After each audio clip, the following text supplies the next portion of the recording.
Hi అండి, ఈరోజు మనం దోసపిండితో చిట్టి చిట్టి పునుగులు ఎలా చేసుకోవాలో చూద్దామండి. అలాగే మనకి బండి మీద వేసే ఈ టమాటా చట్నీ కూడా ఎలా చేసుకోవాలో చూద్దామండి. టేస్ట్ మాత్రం అదిరిపోతుంది. ఇవి ఎలా చేయాలో ఒకసారి ప్రాసెస్ని చూసేద్దాం. ఇలా దోసపిండిని మనం తీసుకోవాలండి. దోసపిండిలో ఒక 2 స్పూన్లు మైదా వేసుకోవాలి. అలానే 2 స్పూన్స్ బియ్యపిండి. ఇది నేను ప్యాకెట్ పిండేనండి, ఇది వేసుకోవాలి. కొంచెం బేకింగ్ పౌడర్ వేసుకోవాలి.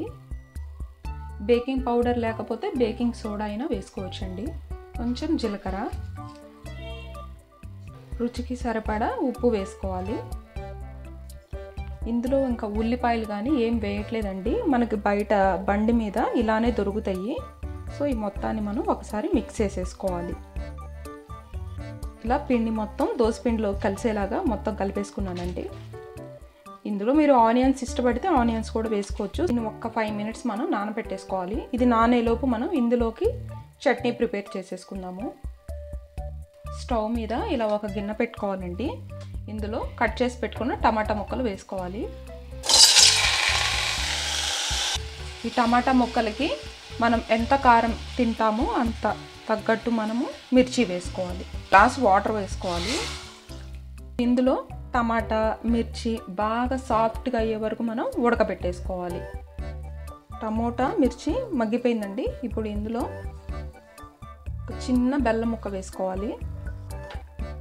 ఇప్పుడు ఈ 2 ఉడికిపోయినాయి కదా, ఇప్పుడు దీన్ని మనం చల్లారి పెట్టేసుకోవాలి. టమాటా మిర్చి మొత్తం చల్లారిపోయిందండి. ఇప్పుడు వాటర్ లేకుండా మనం మిక్సీ జార్లో వేసుకోవాలి.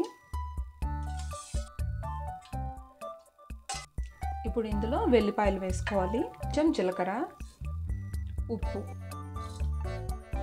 ఫైన్ పేస్ట్ లాగా మిక్సీ పట్టేసుకుందాము. ఇలా మెత్తగా పేస్ట్ అయిపోవాలి. పేస్ట్ని మనం ఇందాక ఉడకబెట్టుకున్న వాటర్ ఉన్నాయి కదా, ఆ వాటర్లో మిక్స్ చేసేసుకోవాలి. ఇందులోనే కొంచెం కొత్తిమీర బాగా మిక్స్ చేసేసుకోవాలి. ఇలాగా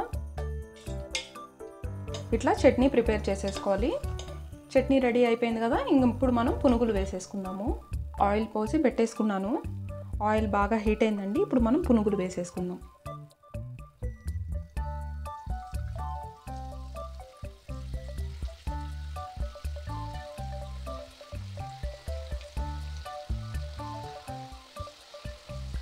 ఒక్కసారి ఇలా కలిపేసుకోవాలి.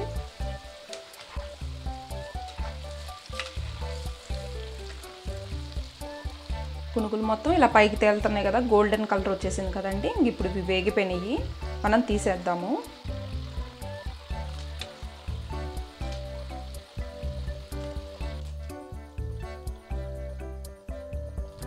ఇప్పుడు వీటిని మనం ఒక బౌల్లోకి వేసేసుకుందాము. ఇంకొక వాయి కూడా వేసేసుకుందామండి.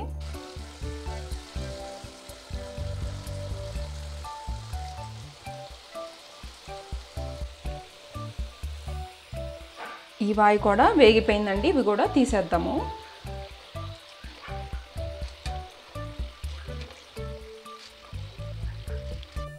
ఇప్పుడు ఇవి కూడా మనం బౌల్లోకి వేసేసుకుందాము.